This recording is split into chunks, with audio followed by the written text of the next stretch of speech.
السلام عليكم.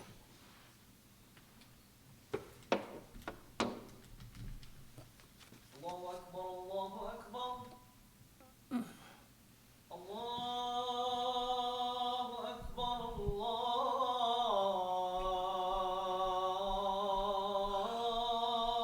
أكبر.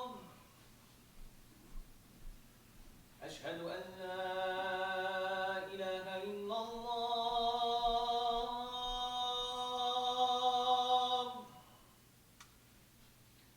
أشهد أن لا إله إلا الله.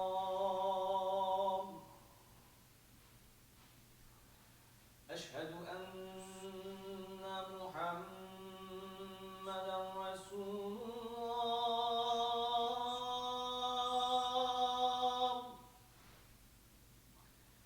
أشهد أن محمدا رسول الله. حي على الصلاة.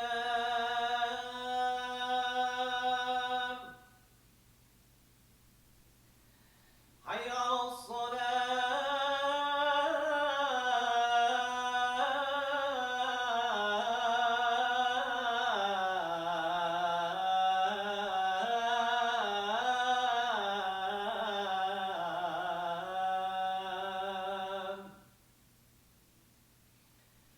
حي على الفلاح.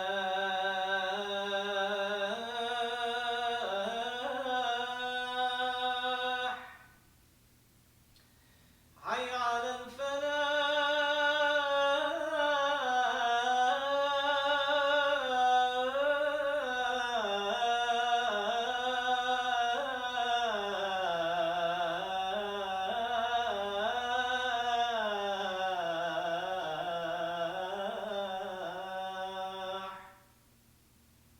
الله أكبر الله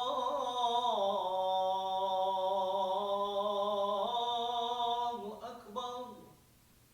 لا إله إلا الله. بسم الله الرحمن الرحيم.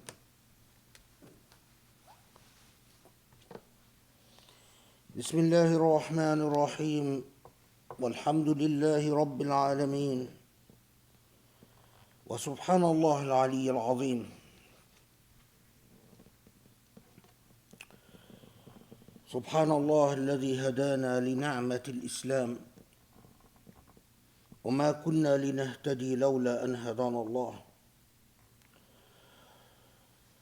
اللهم صل وسلم وبارك على الحبيب المصطفى محمد النبي الأمين، خاتم الرسل والأنبياء أجمعين، المرسل رحمة للعالمين، وعلى آله الأطهار الميامين، وعلى أصحابه المختارين، وعلى من اتبعه بإحسان إلى يوم الدين.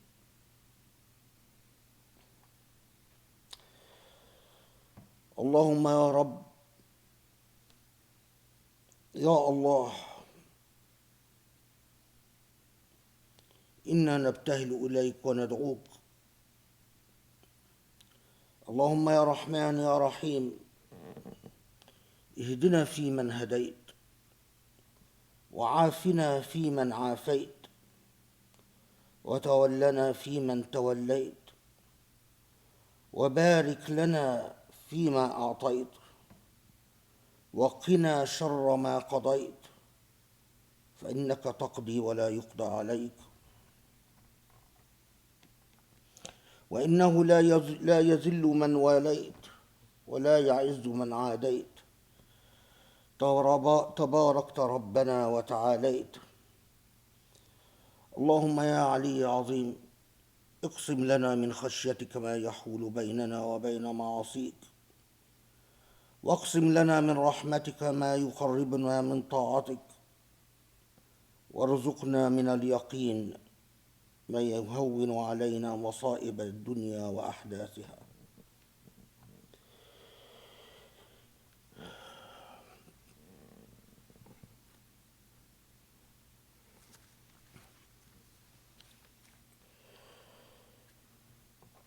SubhanAllah,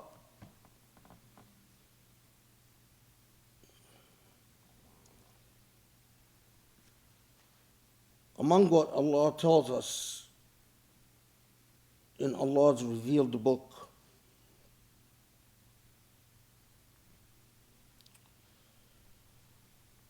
يا أيها الذين آمنوا إنما الخمر والميسر والأنصاب والأزلام رجس من عمل الشيطان فاجتنبوه لعلكم تفلحون. إنما يريد الشيطان أن يوقع بينكم العداوة والبغضاء في الخمر والميسر ويصدكم عن ذكر الله وعن الصلاة فهل أنتم منتهون.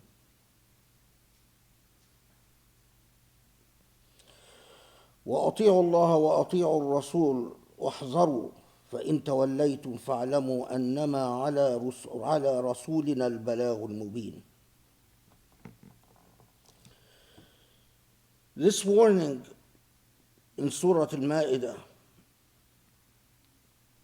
starting at verse 90, where Allah says, khamr, intoxicants, wal-maisir, gambling, wal-ansab wal-azlam,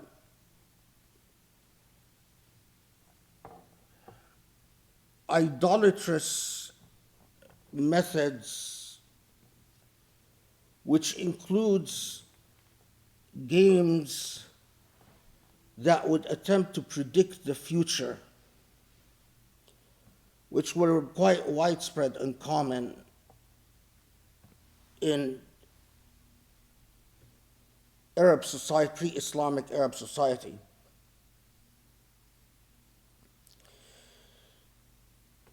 That these things are rizq. Rizq is something that is foul, something that is impure, something that by its very nature is unwholesome and dirty. That these things are rizq min amal al-shaytan, by nature demonic things that are not of the light, are not of the divine, but are exactly of its opposite. They are demonic,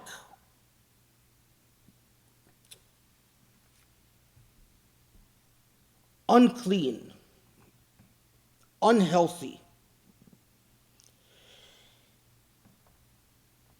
And then Allah tells us, advises us to steer clear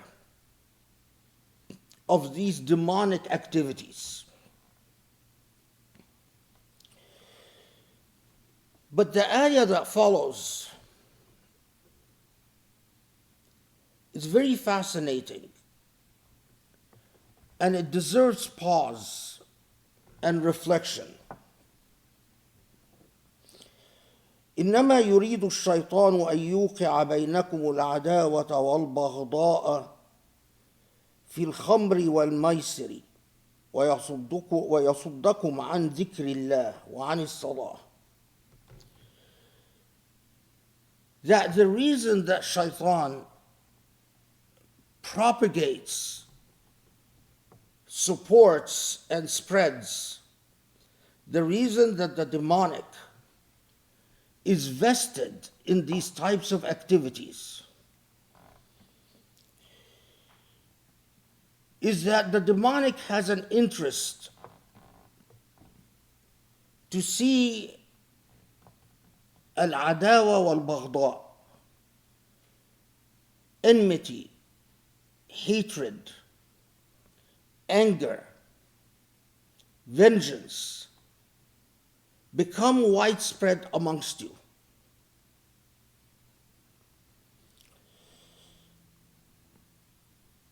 And to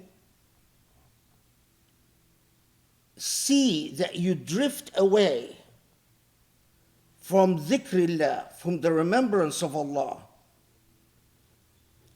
to the opposite.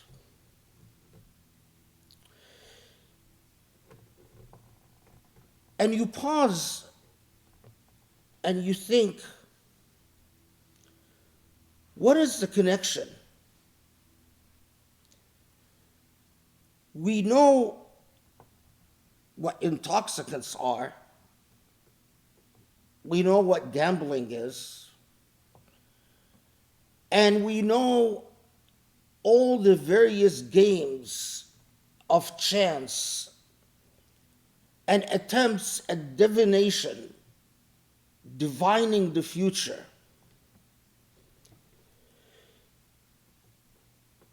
It's one thing that Allah describes these activities as impure and unclean and demonic.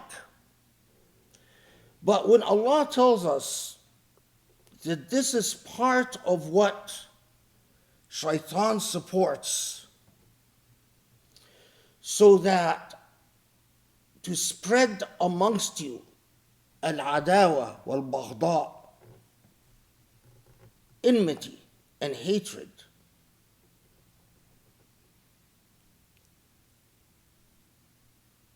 what is the connection? Is it true that if you indulge in gambling, you will hate other human beings? Is it true that if you drink alcohol, that you will hate other human beings?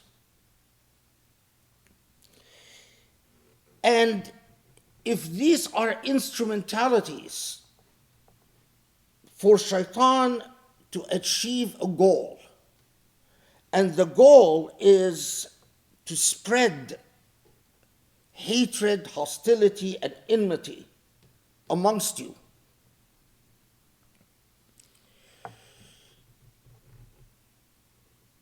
the context of this, or the clear implication of this, is that the persistence and the spread of hostility and enmity among Muslims is something not of God, that as a goal it pleases the demonic, but clearly doesn't please God.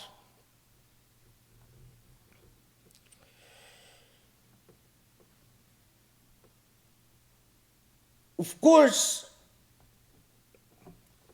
we get a hint as to the direction, the proper direction we should follow when we reflect upon this, in Allah telling us that, or Allah paralleling, drawing a parallel between the state of enmity and hostility and hatred and juxtaposed against or compared to dhikrillah, the remembrance of Allah.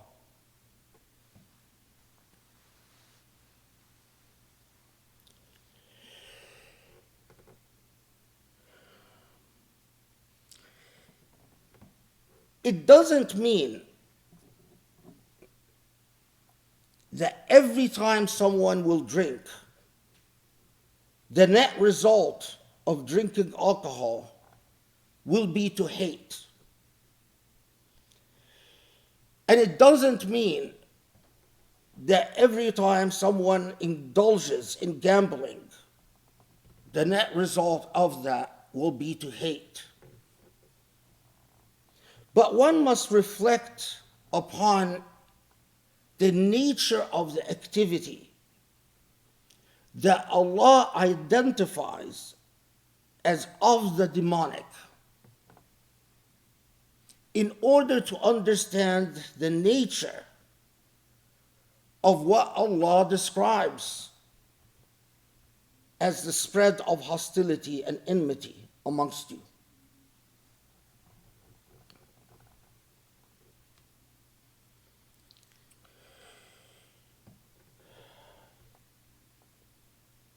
We notice that there's something about drinking alcohol and gambling and futuristic divination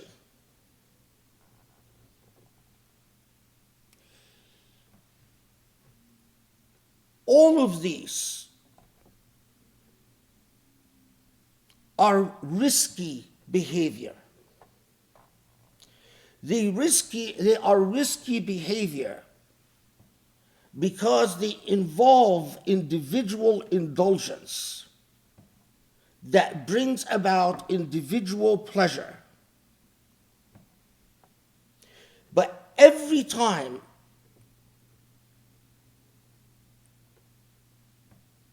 there is the present threat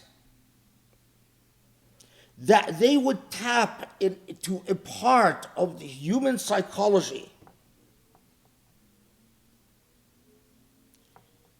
where they become as if a persistent curse in a human life. Drinking can easily go from social drinking to, under the right type of circumstance, when a human being is lonely, insecure, depressed, anxious, drinking or gambling can move from a momentary indulgence to an obsession and an addiction. The remarkable thing is that all the things that Allah identifies as rijs, dirty, from amal al-shaitan, demonic, are activities that could easily become an addiction. And once they do become an addiction,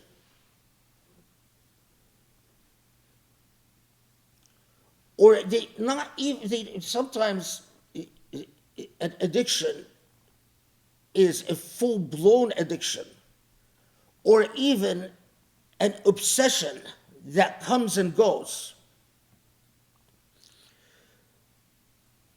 But whenever they do become an obsession, an indulgence without restraint, they involve ultimate acts of selfishness. You indulge regardless of the consequences for those around you. And when all is said and done, you hate yourself. You feel a sense of guilt for the ways that you've hurt those around you. But the remarkable thing about intoxicants and gambling and games of divining the future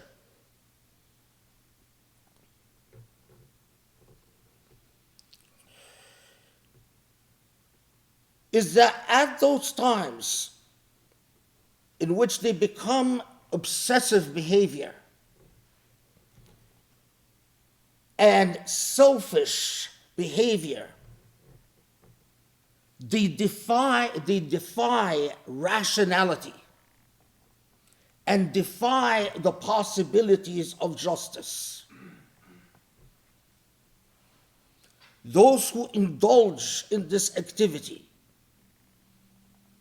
do not do so without effectively becoming thoroughly incapable of thinking of balance and justice. So, what is the hatred and enmity? Well, yes, there is the hurt and the pain of those who are affected by this kind of behavior.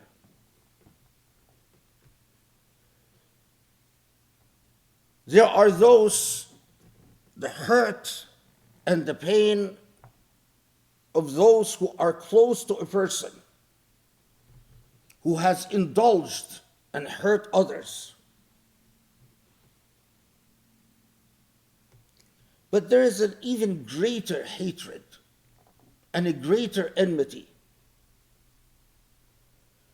And that is the hatred and the enmity involved for oneself.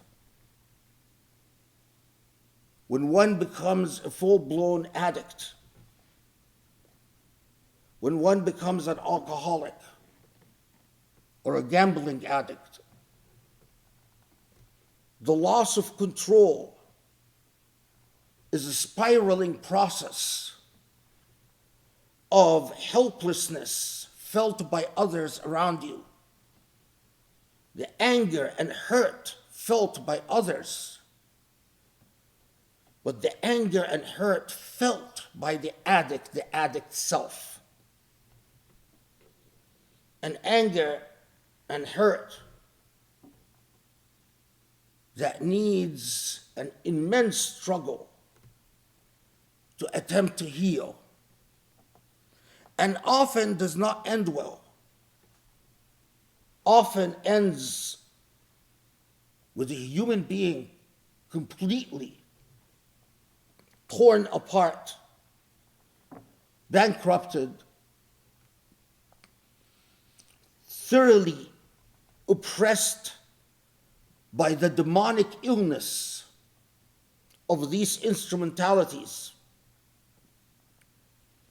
and quite often suicide or premature death.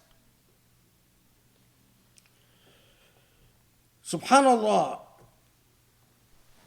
that Allah in these just few words tells us something very profound. These instrumentalities are not about whether you can individually indulge and remain safe. That is not the issue. These are demonic instrumentalities because of the net cost they have upon society. Yes, you might be among the lucky who is never inflicted by the disease of addiction. But when you build a society in which alcohol is readily available and gambling is readily available, the persistent cost in society is a never-ending dynamic of addiction, pain and hurt and injustice and suffering and self-destruction. And this is precisely why Allah ends this passage with فَهَلْ أَنْتُمْ مُنْتَهُونَ. So will you listen? And will you steer away from these things? Make no excuses. Present no rationalizations. Don't engage in fancy talk to say it's okay.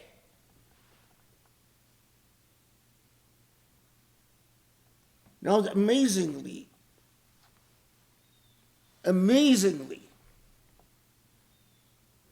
despite this clear warning, despite Allah clearly laying out what comes from the demonic and what is the effect and impact of the demonic in our lives, you will find a pretentious Muslim coming about, donning pretentious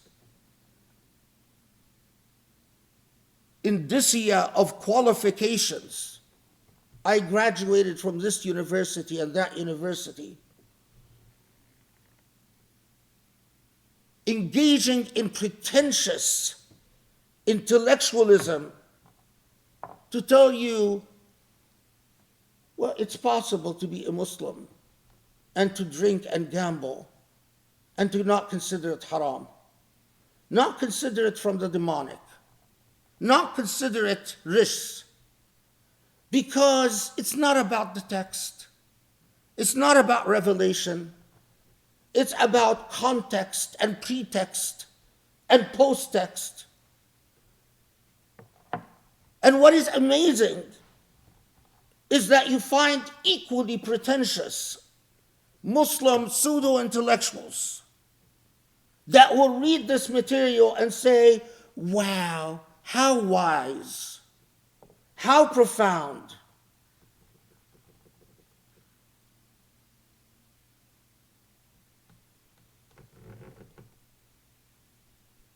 You see, our relationship to Allah is based on rational dynamics. If we are unfaithful to our Lord,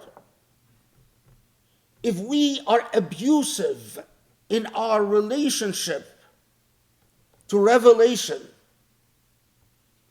there is no rational reason for Allah to lend support to such a people.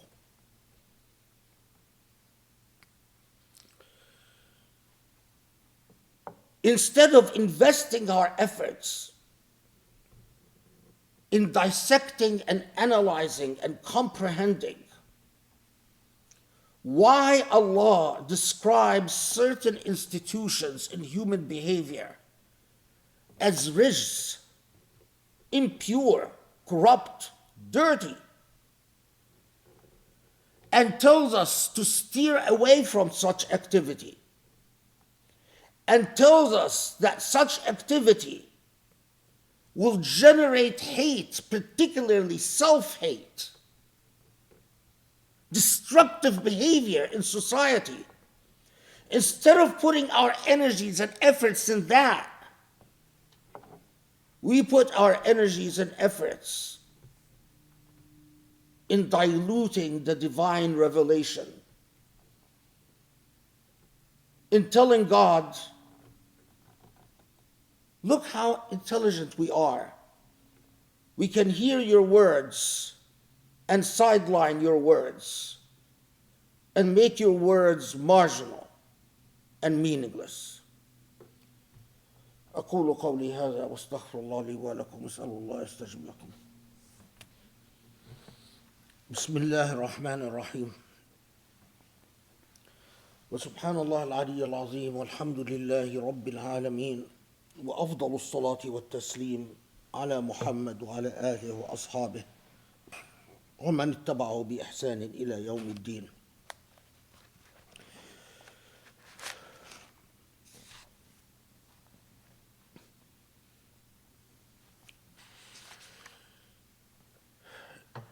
It is truly confounding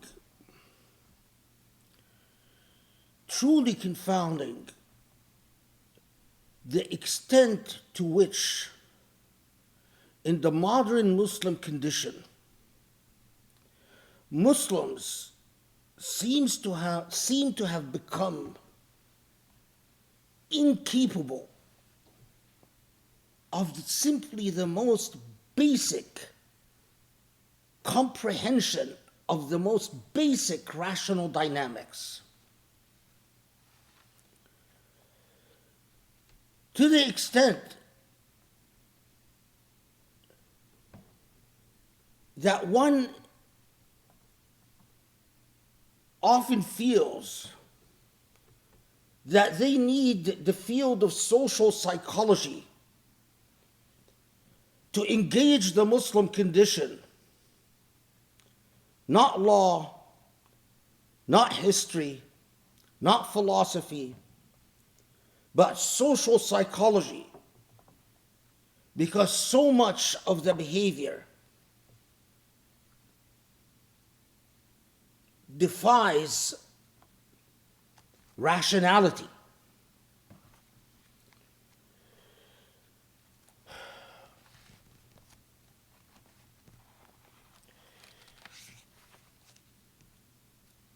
Consider the following picture.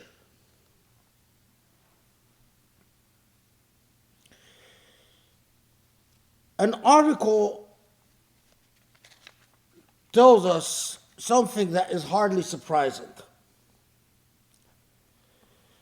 That once again, attempts at defining Islamophobia in Britain have been defeated.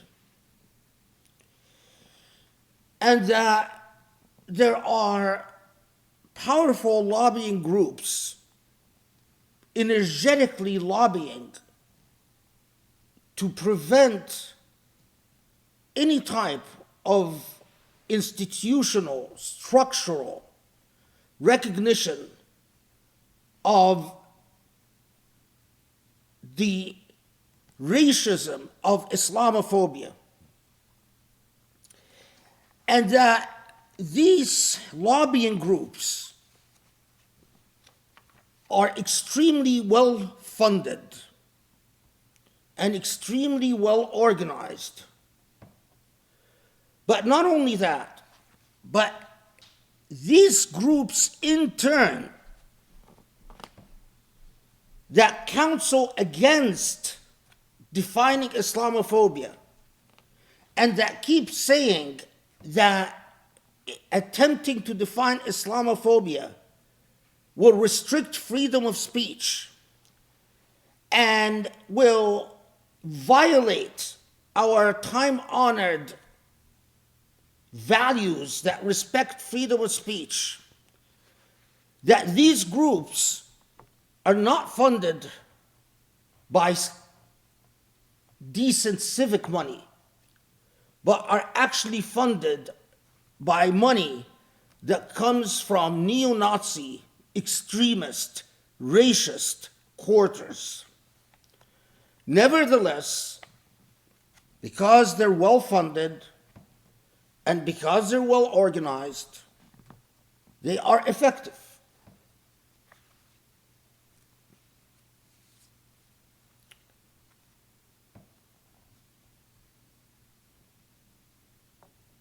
At the same time,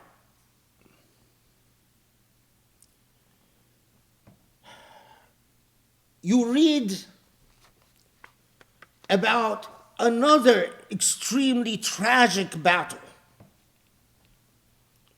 this time from India. Hindu nationalists, once again, are seeking to destroy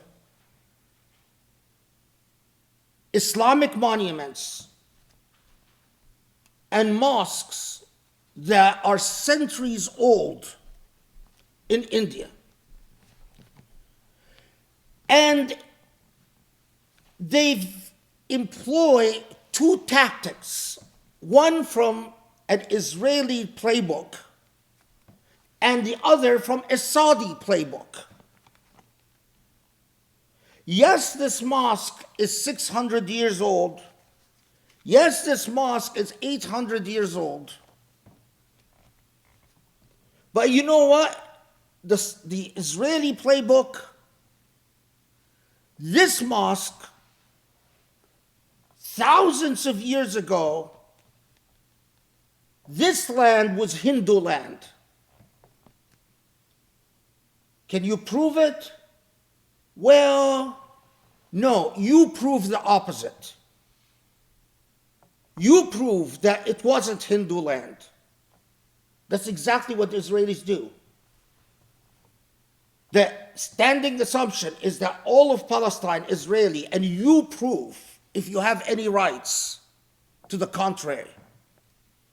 All you do is shift the burden of proof, and it becomes an impossible feat. And so, because, taking it from an Israeli playbook, you can't prove that this mosque was not built on Hindu land, we have a right to tear down the mosque. The Saudi playbook, oh, we need to tear down the mosque because there are urgent development programs that we need to build our Hindu India, and so that we can join the modern world. What's the big deal? Look, these Muslims have torn down their own holy sites in the holiest of holy, in Mecca and Medina. What's the problem? Now, this Hindu nationalist movement, again, is fueled along religious grounds. In a word, political Hinduism.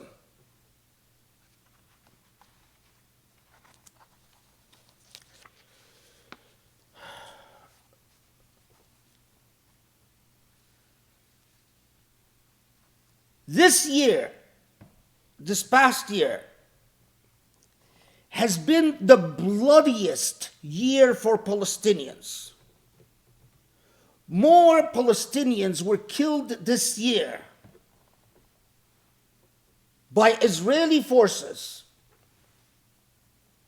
and more Palestinians have been arrested this year by Israeli forces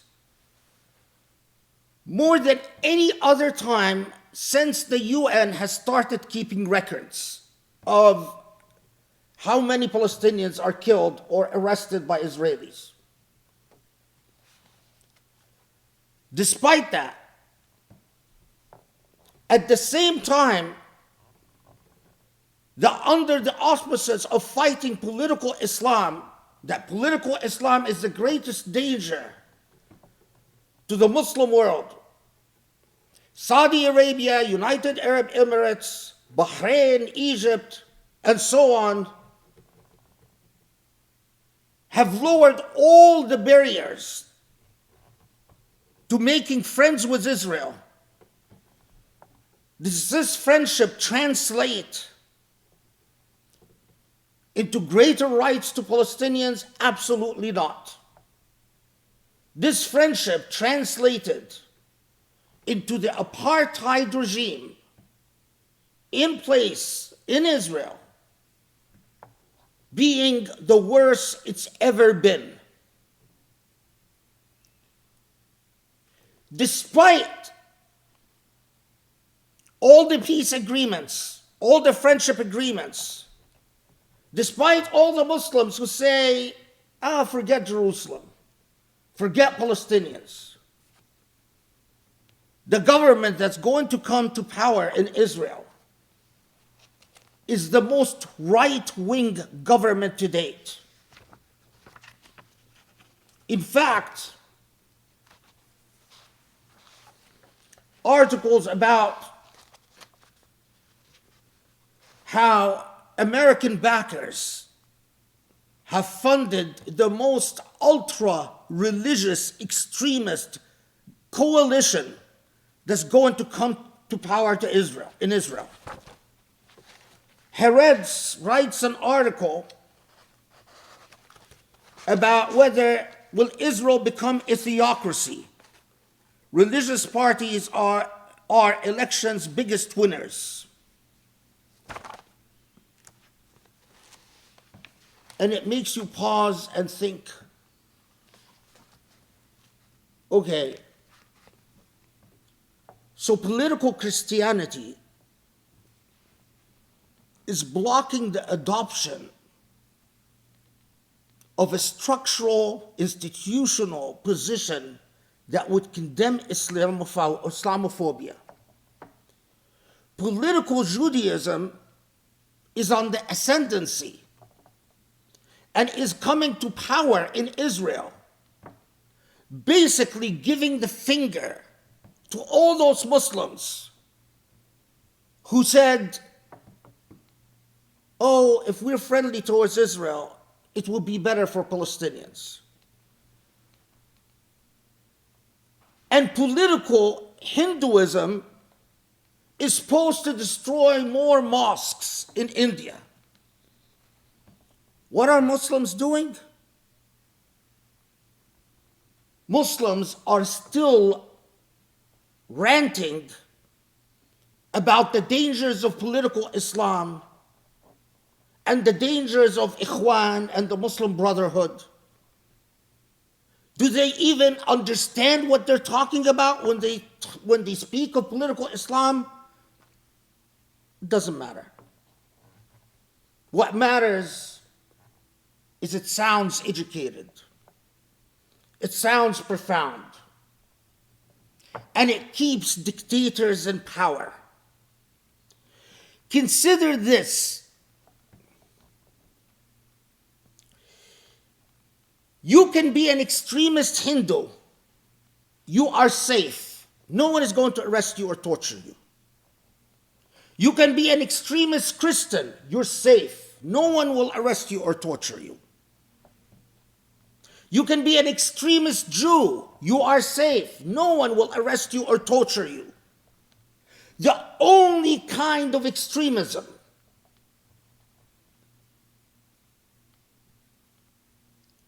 that will put you in grave bodily danger, because not only could the Saudi government or Emirati government or Egyptian government arrest you and torture you, but the American military could blow you to smithereens in a classified secret strike. An article in the Intercept, new report sheds light on the Pentagon's secret wars playbook.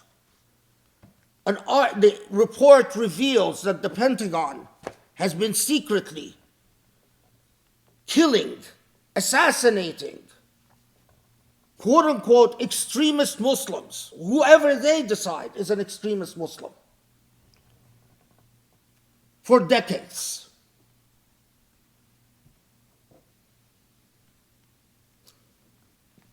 Now,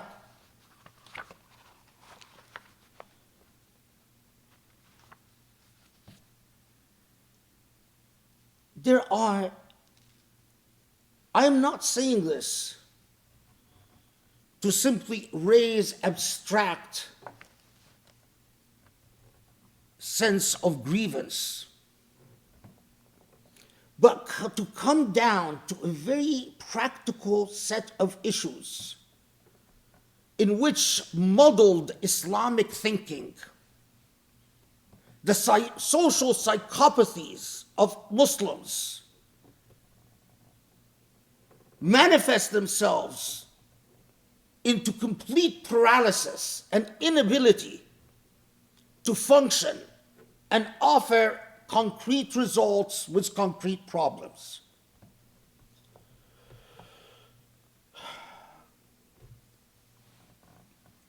Egypt is hosting a major climate conference on the future of the planet.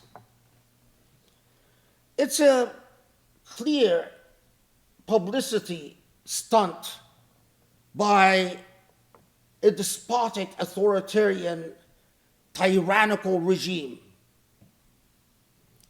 Before the conference, there were mass arrests, ironically, of environmental activists in Egypt.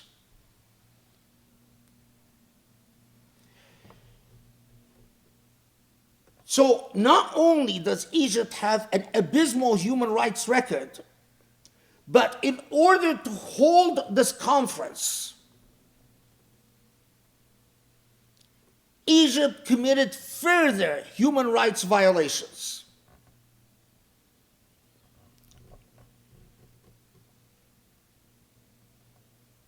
I looked at what the Egyptian government is saying as it's arresting more and more environmental activists. And repeatedly, the Egyptian government tells the international community, oh, we need to make Egypt safe for you when you come to hold this conference by striking against political Islam. All the voices that objected to the human rights violations committed by the Egyptian government in preparation for the environmental conference have been non-Muslim voices. Not a single Muslim voice have been raised to say,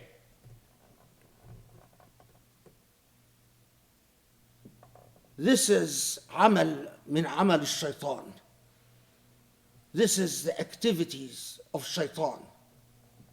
What you are doing is shaitani. Your behavior is shaitani. This is rijz. Rijz. Foul, impure, disgusting. It's rijz.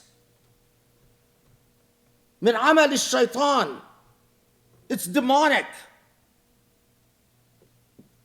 What you are doing is anchoring, planting, and feeding al-adawa wal-baghda, hatred and enmity in society through your injustice and your tyranny. Yes, despotism, tyranny, oppression can become an addiction, no less lethal than alcohol and gambling. Is there a Muslim voice saying that? Do you hear a Muslim voice saying that?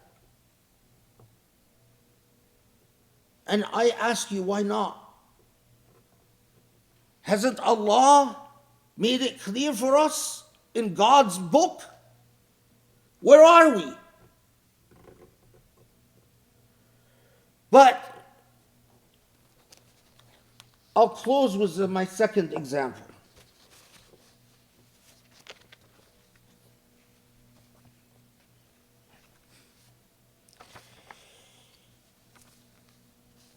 There's a United Nations reporter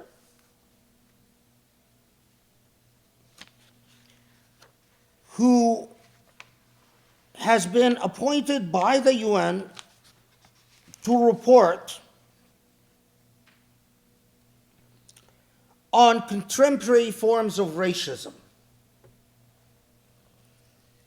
Her name is Professor Tandai Ashimi. She is actually my colleague at UCLA Law School. Now, there is an organization called the International Holocaust Remembrance Alliance, IHRA. International Holocaust Remembrance Alliance. That's an NGO, meaning a non-governmental organization, that has been lobbying the United Nations to adopt a definition of anti-Semitism. The definition of anti-Semitism that this organization is sponsoring, again, people, it's a non-governmental organization. It's a bunch of activists and academics, well-funded, well-organized, that is lobbying not Congress, but lobbying the international community to adopt a definition of anti-Semitism. And of course, lo and behold, the definition of anti-Semitism that they want the United Nations to adopt is one that would include criticism of Israel. Calling Israel apartheid regime would be anti-Semitic.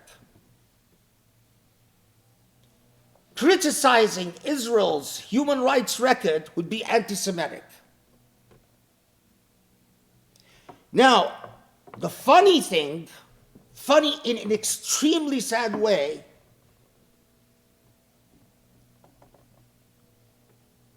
is Muslim countries, yes, the same great Muslim leaders that talk about political Islam, Egypt, Saudi Arabia, the Emirates, so on, have been silent.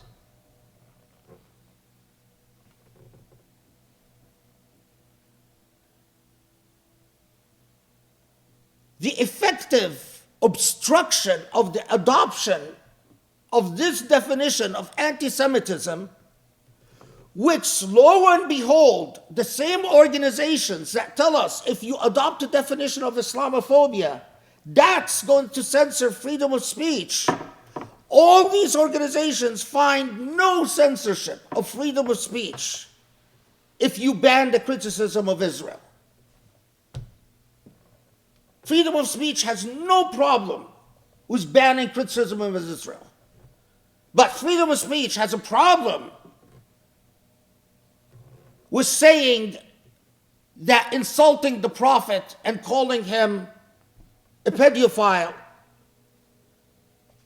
is bigotry and racism. They have that's freedom of speech doesn't allow that. Or publishing obscene cartoons of the Prophet. That's freedom of speech. But calling Israel apartheid regime, you can't. And our principles of freedom of speech do not allow you to do so. So, Professor Tandai files a report. I read the report of my dear colleague, my respectable colleague. The report goes to great length to speak about anti-Semitism, how horrible anti-Semitism is, historically, presently, to warn against rising trends in anti-Semitism, to warn against neo-Nazi movements. In fact, the report speaks about anti-Semitism far more than it speaks about Islamophobia. It focuses on anti-Semitism far more than it focuses on Islamophobia. But then, towards the end of the report, Professor Tandai says,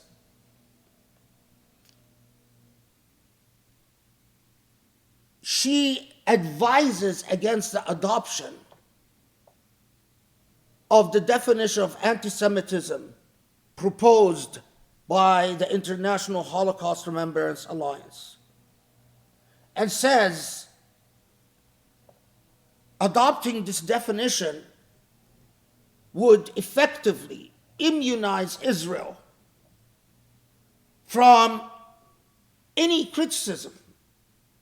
They would be able to do whatever they want with Palestinians, and saying anything about it would brand you as an anti-Semitic. And she says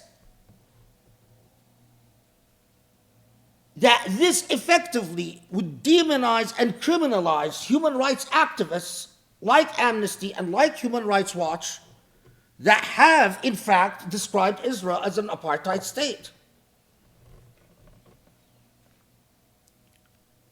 Despite the report's focus on how heinous and disgusting anti-Semitism is, As you would expect, there was an explosion of demonization of Professor Tandai. How dare she say that the proposed definition is unacceptable, while the representatives of the Emirat and Israel and Egypt are completely silent. The representative of the Israeli government went to some lengths to comment on the respectable professor.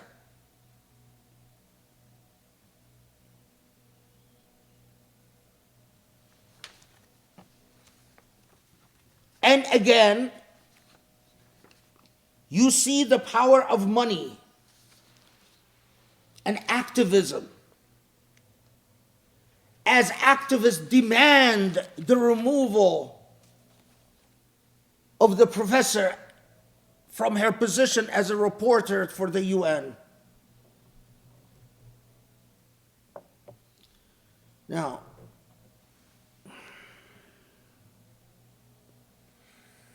again, I go back to some basic rationality, some fundamental basic rationality. When Allah tells us, if what your life is about is to indulge, to drink and be merry, to gamble and be merry, to be vain and be merry, to be selfish and be merry. And Allah says that this is rijs, offensive, demonic. When Allah warns that if you don't live a meaningful life for a meaningful cause, that Allah will allow the demonic to spread amongst you. And the demonic will bring self-hatred, self-loathing, and all the social ills that come from it. When Allah tells us, warns us about the effects of the demonic, and we are so oblivious that we even can't see an obvious point. Political Christianity is okay. Political Hinduism is okay. Political Judaism is okay. But political Islam, more Muslims will talk about the evils of political Islam than they even, what in truth, they have not even exercised the minimum diligence in thinking through what they're talking about. When we've created a world in which even extremists are entitled to safety, but neither extremists nor moderate Muslims are entitled to safety or any form of security. When we've created a world in which we admire and elevate those who turn Islam into a stupid, meaningless religion, into a religion without a taste, without an odor, without meaning, without purpose, into a religion of nothingness, into a religion obsessed with covering women up and telling women your voice is awra, and telling people this is your place in prayer. You pray behind the curtain, you pray behind this, you pray. While the world looks at us, sneers at us, says these are the stupid people. engaged in their stupid activity, indulging in their stupid hatred, ultimately, whether they realize it or not, engaging in self-loathing and self-hatred because they are not happy with themselves as Muslims. And I pause and say, Allah, why? I can't find the reason for the ailment in your book. Why? Why do Muslims make this choice? Why can the rich Hindu part with his money to support his cause, and the wealthy Jew part with his money to support his cause, and the wealthy Christian do the same? What's wrong with the wealthy Muslim?